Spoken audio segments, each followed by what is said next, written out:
This is an NBC News special report. Here's Lester Holt. Good afternoon. We're coming back on the air with breaking news about that shooting at the University of Nevada in Las Vegas. NBC News is reporting, according to law enforcement sources, that there are multiple fatalities, and police say the suspect is also dead. There is, as you might understand, a massive police presence on and around campus. There is even a ground stop in place at the airport, which is virtually next door now. The university, with an enrollment of about 30,000 students, has closed for the rest of the day. Las Vegas Metro PD holding a news conference with new information. It just got underway.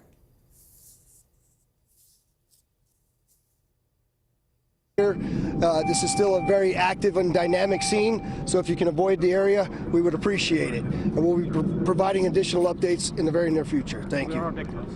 Yes, there are victims.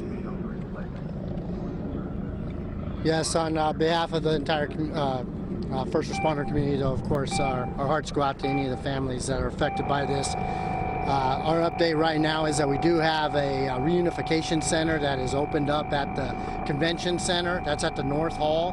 It will take time to transport students over to that area, but if you can't get a hold of your loved ones right now, your kids or somebody that you're concerned with, then that would be the place to go and to try to go ahead and do that reunification.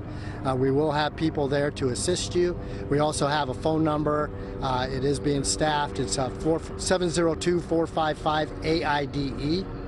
And there'll be a website opened up, and it's facofsouthernnevada.com. Okay, and so that is our current information that we have for victim services, and that will change also as or be updated as necessary. But we will have those resources there. Understand when you call that number or you check the website, the information right now will still be limited, and there won't be any specific information as far as individuals that have been injured or deceased. Sheriff, what's happening on the campus now? I see people leaving. So as you can imagine, the campus is a very large area to cover. Much like we had in the aftermath of 1 October, there's a lot of additional calls coming in that students hunkered down, they're afraid, they're scared.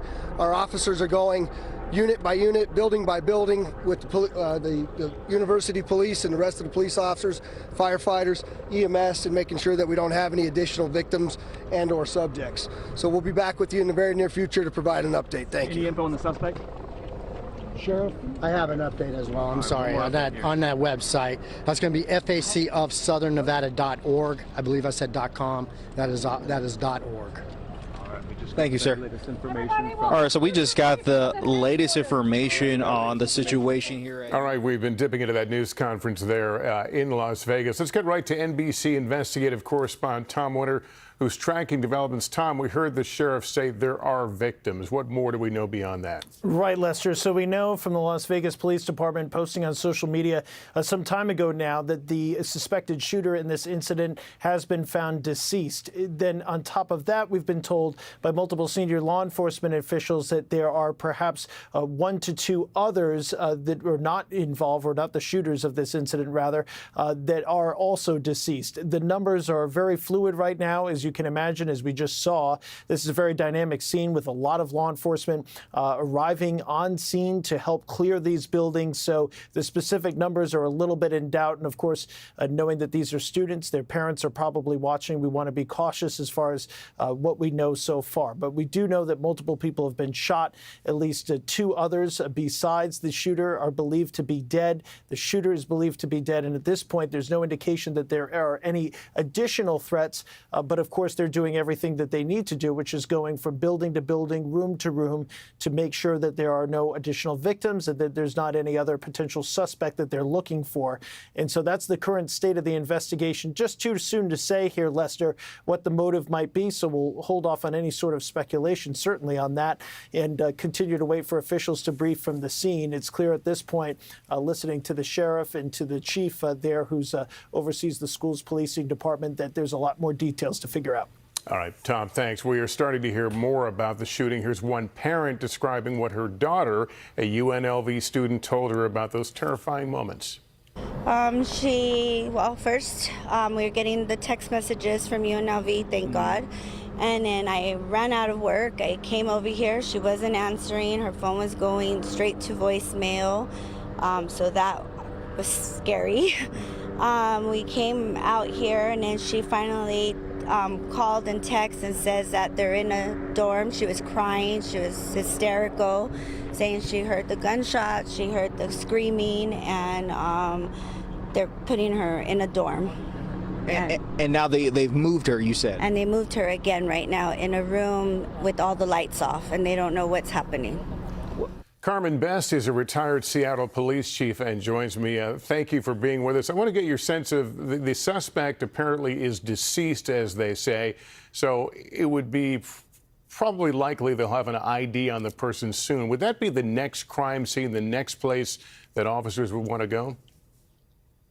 Well, absolutely, Lester. There'll be multiple things happening as we speak. There'll be large teams of officers, as was stated earlier, going through the facilities and the buildings, making sure there are no other decedents, no other issues, no other persons or perpetrators, and as well as the folks that will be responding as investigators to get the suspect, to identify him, to start reaching out, finding out how he may have got there, if he was a student, he or she, I'm not sure the gender, was a student, or if they were faculty or what have you. So a lot of things are going to be going on simultaneously. Clearly you have the ATF and others on scene to try to locate the weapon, find out where it came from, if it was legally purchased, and that sort of thing. All right, Chief Best, thanks. Let's go right back to Tom Winter right now. Tom, I understand you've got some new information. That's right, Lester. Police now saying on the record that there is no further threat in their eyes as far as this investigation is concerned, that there's no other shooter that might be out there. They're saying that they don't have any idea about what the motive might be at this stage of the investigation. And of course, it's early in the investigation. They also say that a number of victims have been transported to area hospitals and that they're hoping to provide some more details on that soon. The investigation is, of course, active and ongoing, and as we're very much watching right here on the screen. And Tom, let me turn to Chief Best one more time. We obviously see far too many of these, but there are lessons embedded in them. What are some of the main lessons that law enforcement has learned about handling these kind of incidents? Well, unfortunately, and yet fortunately, because we've had so many of these, law enforcement trains for these situations. They also train to use mutual aid in these instances. So they're quick to respond, to set up containment, to locate, go directly for the threat. We've learned since Columbine not to set up and stage outside, but to actually immediately go in and try to eliminate and contain the threat to others. Unfortunately, that's the nature and the state of things today. Students and faculty also are well aware of lockdown procedures and other things that are in place to provide the maximum safety in these types of situations. And I always wonder about first responders in these situations, the first people on these scenes, how difficult it must be and how it has to affect them.